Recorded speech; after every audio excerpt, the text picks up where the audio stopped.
RCR presenta Integrando Perú. Análisis, entrevistas y propuestas para contribuir al desarrollo del país. Con Jorge Luis Montero y Pedro Gamio. Bienvenidos.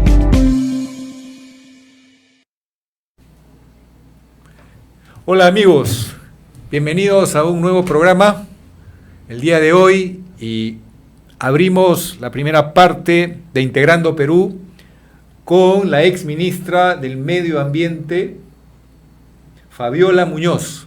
Bienvenida, doctora. Hola Pedro, ¿cómo estás? Mucho gusto. Hola Fabiola, bienvenida a Integrando Perú. Hola, mucho gusto de verlos. La televisión es un poco ingrata, pero tenemos que sacarle el jugo al tiempo, así que voy a empezar con la primera pregunta, mi estimada Fabiola.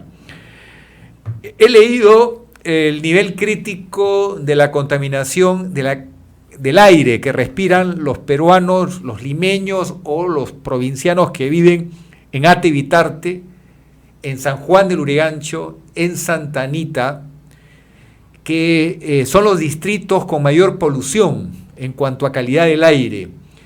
El informe dice 3 veces más lo tolerable por el ser humano. La pregunta es, ¿hace cuánto tiempo hemos debido declarar en emergencia ambiental estos distritos? ¿Hace cuánto tiempo deberíamos tener un sistema de pico-placa, de racionalización de la densa flota de transporte que causa como principal causa de contaminación un problema serio a la salud y vida de estas personas? ¿Estamos de acuerdo, mi estimada Fabiola? ¿Qué harías tú si volvieras al ministerio? Mira, la primera cosa que tengo que decir es que muchas gracias por invitarme, y en segundo, que no tengo ningún interés de regresar al ministerio. De hecho, yo ya cumplí mi cuota en el Estado. Pero siempre se pueden recomendar cosas para los que están hoy día en la función pública, ¿no? Y ahí hay 3 cosas que a mí me parecen muy importantes, que se avanzaron un poquito, pero que se han dejado de lado. La primera es pensar en la transición energética real del Perú. La transición energética tiene que conllevar definitivamente un cambio en la electromovilidad. Y si avanzamos hacia la electromovilidad, podríamos lograr realmente reducir enormemente la cantidad de contaminación, no solamente por el tema de la polución ambiental, sino también del ruido. Y la transición energética, la electromovilidad, y lo tercero es pensar en una gestión integral que ponga del territorio, que ponga a las personas en el centro. Hemos diseñado nuestras ciudades, nuestras avenidas, nuestras calles, pensando más en los desarrollos industriales, ¿no?, que en las personas. Fabiola, tienes razón, pero la transición energética en electromovilidad implica no ponerle obstáculos a la línea 2 del tren eléctrico, por ejemplo. Implica que se masifique el vehículo de transporte público eléctrico. No tenemos una sola línea de transporte público con electricidad en Lima, no obstante que en Lima y Arequipa ya hay centros de carga rápida. Y seguimos promoviendo la electromovilidad para vehículos de alta gama, que significa un porcentaje muy reducido de la población, porque no estamos apoyando el ensamblaje de vehículos chiquitos, de no más de 90 kilómetros de velocidad, muy básicos, pero que impliquen que el joven que comienza trabajando, su primer crédito es adquirir un vehículo nuevo, que sea un vehículo eléctrico, pero no estamos orientando la masificación de la electromovilidad hacia un sector de mayor consumo. En pocas palabras, los incentivos que se están dando hasta el día de hoy son muy puntuales y el avance es bastante modesto.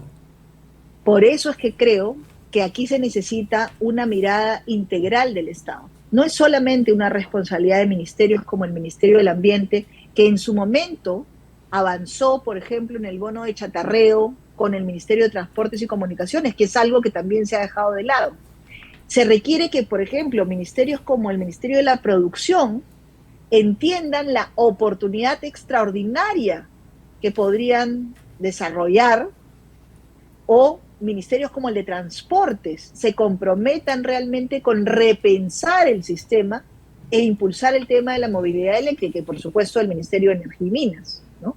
O sea, estas cosas no son solamente temas de los ministerios de Ambiente, son temas realmente de la planificación del desarrollo bajo en emisiones. Claro, tú nos dices qué hacer, pero en el corto plazo, el tener particulado y sustancias contaminantes y tóxicas 3 veces más lo que es tolerable por el ser humano, hace que ya la gente que vive en San Juan del Lurigancho, en Santa Anita, Ate Vitarte, haya perdido 5 años de vida por informes médicos. Entonces, estamos hablando de un cuadro de emergencia. La pregunta es, ¿se justifica ese cuadro de emergencia? Una acción de inmediato que tenga el plan de largo plazo, mediano plazo, pero también la acción decidida frente al problema que hoy está golpeando a tanta gente que vive en estos distritos tan populosos. Absolutamente. Y ahí yo creo que lo que tú mencionabas, por ejemplo, con el transporte público, ¿no?, masivo, es una cosa que no debería esperar tanto tiempo. O sea, ni siquiera debería ser una solución de mediano o largo plazo. O sea, yo creo había mucho interés de algunas cooperaciones e inclusive de algunas multilaterales de ayudar al país en avanzar en estos temas. Y el sector privado también tiene interés en invertir hoy día y podría discutirse cómo ir rápidamente cambiando, aplicando sistemas como lo que has planteado de pico y placa, por ejemplo, son una solución rápida para bajar, pero no te resuelven el problema, ¿no? O sea, el problema de fondo no te lo resuelve pico y placa. Te ayuda en este momento, como un parche, a bajar el nivel de contaminación, sí, por supuesto. Pero para resolver el problema necesitamos empezar ayer. Y por eso es que yo creo que las soluciones tienen que tener esta combinación entre medidas que te bajen rápidamente, como pico y placa, pero medidas también que empieces a mirar, ok, ¿qué hacemos para tener una flota que permita incrementar el transporte de calidad, pero con bajas emisiones o sin emisiones, como el transporte eléctrico lo podría generar? Entonces creo que ahí hay una combinación que además hoy día podría permitir generar empleos verdes en una reactivación económica que el país necesita también. Fabiola, a ver, en tu experiencia en el Ministerio del Ambiente, digamos, para ustedes fue una preocupación la adecuación de los municipios distritales y provinciales a las normas ambientales que dictan lo que se tiene que hacer con las emisiones de aguas servidas, los efluentes de aguas negras y el tratamiento de los residuos sólidos. Me parece importante que le demos un espacio a eso también, Fabiola, porque tú conoces bien el país como lo conozco yo y Pedro, y vemos que en todas partes tenemos los desechos sólidos regados alrededor de los pueblos, los desagües que van directamente a los ríos. Ahí parece como un descuido por parte de las autoridades sectoriales, pero también hay como una indiferencia de las autoridades, de los gobiernos subregionales y las autoridades locales frente al tema. Tienen canon, tienen dinero y sin embargo estos temas que son cruciales para la conservación del medio ambiente y la salud de las poblaciones son la última rueda del coche. Fabiola, ¿qué hacemos con estos municipios que le dan la espalda a la salud ambiental y a los derechos ambientales de sus propias poblaciones? Ese es un tema sumamente importante y que está muy asociado al enfoque de economía circular. Si realmente entendiéramos el valor y las oportunidades de la economía circular, entenderíamos que no tendríamos que desperdiciar absolutamente nada. Y entonces, por un lado, en el tema de los residuos sólidos, el tema de la segregación en la fuente es clave. Y ahí sí, efectivamente, creo que se ha descuidado el trabajo que se tenía que hacer, que de hecho empezamos desde, no solamente desde mi gestión, sino gestiones anteriores, especialmente en el interior del país, estaban avanzando mucho en el tema de la segregación en la fuente de los residuos para poder poner en valor estos residuos. Yo creo que esta es una oportunidad que estamos perdiendo y justamente distritos como San Juan del Lurigancho, que tienen una gran cantidad de población y que por lo tanto tienen una gran cantidad de residuos, podrían generar una gran cantidad de empleos verdes para poner en valor los residuos orgánicos y los inorgánicos.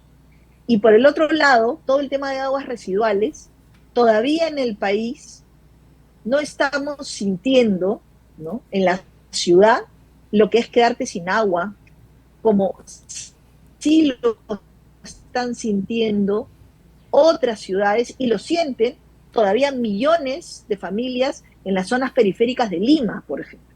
Entonces, necesitamos medidas que permitan promover el tratamiento de las aguas residuales y esas aguas residuales poder reutilizarlas, ¿no? En un país como el Perú y en una capital como Lima, que está en un desierto, que todavía en los servicios higiénicos nosotros usemos agua potable para jalar, es pues un pecado, ¿no? Entonces, ¿cómo promover el cambio hacia sistemas que sean estos que permiten utilizar las aguas residuales tratadas, que permiten tener un mercado sobre esto, ¿no?, que se vaya desarrollando y que vaya permitiendo también la reutilización? Ahí hay oportunidades que yo creo que no estamos evaluando y no estamos promoviendo como podríamos a todos los niveles, ¿no? Ni en gobierno local, ni en regional, ni tampoco en nacional. Fabiola, tú has sido ministra de Agricultura también. Has tenido dos carteras en tu experiencia personal y son dos ministerios que en la historia, desde que se creó el Ministerio del Ambiente, han tenido ciertas fricciones, principalmente por el problema del agua. El Ministerio del Ambiente, desde su origen, pidió tener la regulación del agua y Agricultura defendió esa competencia siempre. Vayamos más allá del problema de quién tiene el rol, veamos el problema del viejo río Hablador, para no irnos a otros lugares del Perú. A unos kilómetros de donde estamos hoy está la fuente de agua para 1/3 de los peruanos, los que habitan en la gran ciudad de Lima. Los informes acreditan más de 1000 puntos de vertimiento. La población, empresas, gente irresponsable, hay una competencia insana. Todo el mundo arroja lo que puede y lo que no puede al río Hablador. El agua llega inmunda a la Tarjea y uno pregunta cuántos procedimientos sancionadores hay en el ANA para hacer valer el derecho de todos a un agua saludable en su origen, a través de la que corre en el río, y dramáticamente se encuentra con muy pocos procedimientos sancionadores que estén afrontando el problema de no solo predicar la cultura del agua, sino el brazo regulador del Estado de sancionar a quienes persisten en dañar la salud y vida de todos los peruanos. ¿Cuántos años más de existencia necesita el ANA para tener un registro importante de procedimientos sancionadores, para pedirle el apoyo a la policía, para pedirle el apoyo al Ministerio Público, pero lograr que tengamos el nivel de respeto al agua que hay en otros países? Yo sé que no es fácil, pero en algún momento se tiene que comenzar, porque somos cómplices todos al aceptar que se llene de basura el río que lleva el agua a 1/3 de peruanos y lo aceptamos como normal. ¿Estamos de acuerdo en esto? ¿Hay necesidad urgente de que este brazo del Ministerio de Agricultura nos dé una respuesta más satisfactoria? Has tocado un tema que es realmente un tema crítico, ¿no? Más allá, efectivamente, de dónde esté el actor, la idea es que funcione el sistema, ¿no? En mi opinión personal, yo creo que habría que separar la función de autoridad nacional del agua de la función que tienen sobre el agua de riego, que esa debe quedarse en el Ministerio de Agricultura y Riego, y la autoridad nacional como tal, la que define la política, debería pasar al Ministerio del Ambiente para la gestión integral del recurso. Pero esa es, como dices, otra discusión. En realidad, cuando uno mira el territorio y la gente tira residuos, desmonte, es porque no ven valor en el espacio público. Si uno mira su casa, ¿no es cierto? Nadie está tirando papeles en su sala, ni en su cocina, ni en su cuarto, sino está tratando de mantenerlo limpio y ordenado, en líneas generales. Y eso es lo que pasa. Los ciudadanos, las ciudadanas, no consideran esos espacios públicos como su hogar, como suyos. Y es ahí donde tenemos la raíz del problema. Yo también creo que efectivamente falta la capacidad del Estado de implementar el principio de autoridad, ¿no? Y de sancionar ejemplarmente para tener algunas muestras de que efectivamente esa no es una conducta que se va a permitir. Pero por otro lado, también necesitamos trabajar en prevenir, porque podemos poner las 1000 multas y el problema va a continuar. Entonces, ¿cómo prevenimos esta situación? Y ahí es donde yo creo que necesitamos trabajar de la mano los municipios, los ministerios, las organizaciones de base, para visibilizar el valor de estos espacios públicos y el mantenimiento que tenemos que darle para que sean espacios donde los niños puedan jugar, puedan disfrutar. Hay alamedas preciosas al costado de ríos. Por ejemplo, hay encauzamiento de ríos que se pueden hacer para poner en valor estos y que la gente los pueda transitar. Hay países que han explotado con el turismo muchísimo sus ríos. Aquí estamos lejos de tener esa mirada, pero habría que traerla a la mesa y tener una discusión sobre cómo poner en valor estos espacios públicos. Fabiola, a ver, ¿tenemos una ley del agua en el Perú o algo que se le parece? Sí. La tenemos actualizada, es una política nacional. ¿Tenemos la normatividad que necesitamos en Perú para la gestión del agua, para el uso sostenible del agua? Tenemos la ley, mi estimado Jorge Luis. El problema es que en lo se que cumple. Somos muy ineficientes en el uso del agua, muy ineficientes. Entonces, ahí viene la pregunta que ha hecho Jorge, la aterrizo en el tema de la Junta de Usuarios, por ejemplo. Se creó con la nueva ley los consejos de cuenca. Se supone que los consejos de cuenca deberían ser la cabeza de administración del recurso agua en todo el Perú. Así es. Y nos damos con la triste noticia que el control fáctico, eficaz de la Junta, las viejas juntas creadas en el gobierno militar, hasta ahora son el mecanismo real de manejo del agua en el medio rural.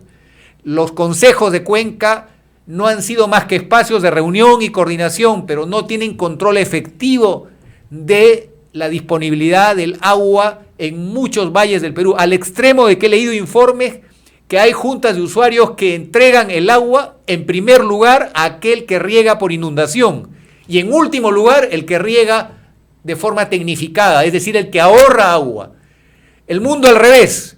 La pregunta, ¿ha fallado la ley de aguas? ¿Los consejos de cuenca son demasiado anárquicos? ¿Por qué no hemos logrado que haya un control efectivo de esta figura jurídica establecida en la ley? Seguimos bajo el dominio de las juntas de usuarios que lamentablemente no están priorizando el uso eficiente del agua cuando por el calentamiento global es un recurso cada vez más escaso.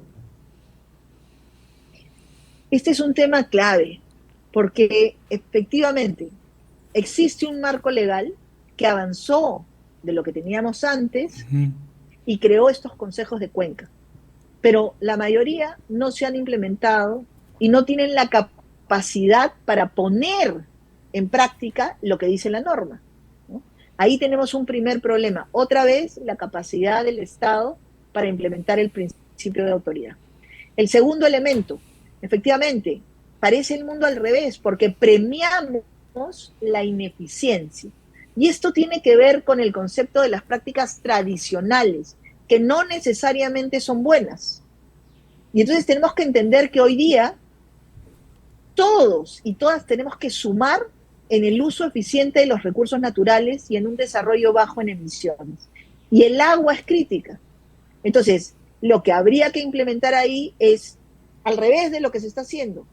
Tenemos que darle prioridad a los que son más eficientes en el recurso. Pero también, por otro lado, y ahí está el tercer elemento, los programas de financiamiento del Estado, de asistencia técnica, tienen que ir orientados a acompañar el proceso de transición de los pequeños agricultores. Porque un pequeño agricultor que quiere transitar del riego por gravedad al riego por goteo o el riego por aspersión, que son tecnologías que podría aplicar para ser más eficiente, necesita financiamiento. Y ahí es cuando miramos y volteamos al sector financiero y lo que vemos es que si es un financiamiento de una caja rural, por ejemplo, tasas como las de 40, 50, 70% son inviables para que un pequeño productor pueda transitar. Entonces ahí necesitamos también que el sector financiero formal y el Estado hagan una alianza, entiendan el rol tan importante que tienen en la transición climática y puedan apoyar con tasas preferenciales a estos pequeños o medianos para que puedan transitar a un uso no solo más eficiente del agua, sino del territorio también. Fabiola, hablando del territorio, acabamos de recibir un informe de Naciones Unidas, de una de las unidades de estudios de Naciones Unidas sobre la deforestación en los bosques amazónicos, en la cuenca amazónica. Y la verdad que la cosa es de terror, Fabiola. Y tú tienes una mirada particular de la Amazonía. Es uno de los temas que has revisado y que conoces muy bien. El avance de la deforestación en el Brasil es pues imparable. Bolivia está afectadísima y Perú no se queda atrás. En sus bosques, en su selva alta tenemos unas tasas importantes y preocupantes de deforestación, sobre todo en la selva central y en el sur de Madre de Dios.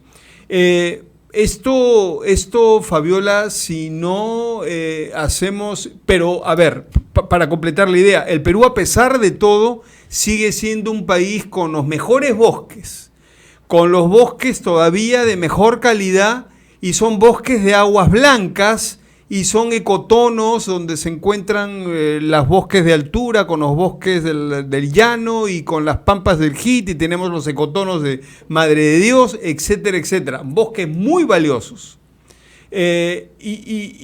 Pero si no le ponemos mano dura al control y al uso sostenible del bosque peruano, esto va a acabar en las mismas ruinas que estamos viendo en otros países de la cuenca amazónica. La pregunta es, ¿qué acciones debería tomar el Estado peruano, tomarías tú como experta en el tema, para cambiar esta realidad tan difícil y tan preocupante? 150.000 hectáreas perdemos por año de bosques primarios y acaban de aprobar el Reinfo forestal. ¿Estás de acuerdo con el Reinfo en materia forestal, esta nueva ley? ¿Qué te parece, Fabiola?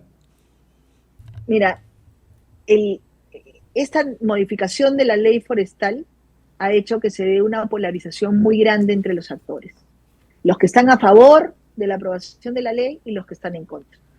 Y eso ha hecho que perdamos el foco del problema real que tenemos, porque esto ha sido impulsado por varios actores, entre ellos los pequeños productores, que realmente tienen un problema para acceder a ser formales. Pero la solución que se ha planteado desde el Congreso, desgraciadamente no les resuelve el problema de ser formales y más bien genera otro tipo de problema. Y hemos perdido el foco en esta batalla entre los que están a favor y en contra, y no estamos mirando al costado a realmente dónde está el problema de fondo, que es avanzar en la zonificación forestal, en el ordenamiento del territorio, una asignación de derechos. El título es una cosa, pero también puedo entregar concesiones, también puedo tener contratos de cesión en uso para sistemas agroforestales. Lo cierto es que ¿dónde se produce la mayor cantidad de áreas deforestadas, según justamente las estadísticas? Donde tenemos la posesión en manos de los actores privados que cambian de uso el bosque. ¿Estás de acuerdo con esta reforma? Hay que preguntarnos por qué. No, yo no estoy de acuerdo con la modificación de la ley forestal, porque creo que no resuelve el problema. Hay un problema, no lo resuelve, sino genera más problemas, ¿no? Creo que sí, hay que reconocer que tenemos un problema de fondo para los pequeños productores y que hay que ayudarlos a resolverlo, pero hay que resolverlo de la manera correcta. Y ahí uno de los temas centrales es cómo ordenamos el territorio. ¿Tú crees que estas cuatro embajadas de países desarrollados son caviares? Como alguien ha dicho, criticando que 4 países desarrollados del mundo hagan llegar a Cancillería una preocupación por esta reforma legal. Mira, a mí nunca me gusta calificar o descalificar a la gente. Lo que creo es que tenemos que concentrarnos en el problema que tenemos. Y ahí tenemos que sumar esfuerzos para escucharnos, para no estar descalificándonos, sino más bien trabajando en conjunto de manera colaborativa. La deforestación es una decisión económica. La gente no deforesta para poner 1 hectárea de café o 1 hectárea de cacao porque sea mala, porque sea una desgraciada. La gente deforesta porque piensa que otro uso de ese territorio en vez del bosque le va a dar ingresos para llevar a la escuela a sus hijos. Cosa diferente es el caso de la minería ilegal, donde ahí tenemos otros parámetros, las economías ilegales. Pero el tema de la pequeña agricultura, por ejemplo, para cacao, para café, que son, ¿no?, los drivers mayores que han estado detrás del cambio de uso en la Amazonía en los últimos años, es por una decisión económica de las familias de pequeños. Entonces tenemos que entender el problema que realmente está detrás. Y ahí es donde vemos 1 hectárea de bosque convertida a cacao no está produciendo lo que realmente podría producir, sino produce 20% de lo que podría producir. Entonces, ¿qué tiene que hacer la persona, la familia? Abrir más hectáreas y más hectáreas, porque somos poco competitivos, poco productivos. La productividad está en crisis en el país. Es bajísima, sí. Y ese es uno de los focos que tenemos que enfrentar, para que el crecimiento de la producción no sea por extensión, sino en la misma hectárea, pero en pasar de producir el 20% de lo que podríamos producir en esa hectárea a producir el 60, el 80, el 100% de lo que esa hectárea me puede dar. Estimada Fabiola, me quedo con un banco de preguntas. Hablar contigo es muy importante porque eres una persona que conoce su tema y que estás trabajando en haciendo camino al andar, como se dice, ahora fuera de la función pública. Así que te vamos a invitar muy pronto para el capítulo 2 de este diálogo y agradezco de verdad la oportunidad que nos das para llegar a muchos peruanos que quieren tener un poco de luz al final del túnel. Muchas gracias. Muchas gracias, Fabiola, por acompañarnos en Integrando Perú. Será hasta la próxima. Gracias. Muchas gracias, Jorge Luis. Muchas gracias, Pedro. Chao, chao. Hemos presentado Integrando Perú. Retornamos en nuestra próxima edición con más entrevistas y el análisis para contribuir al desarrollo de nuestro país.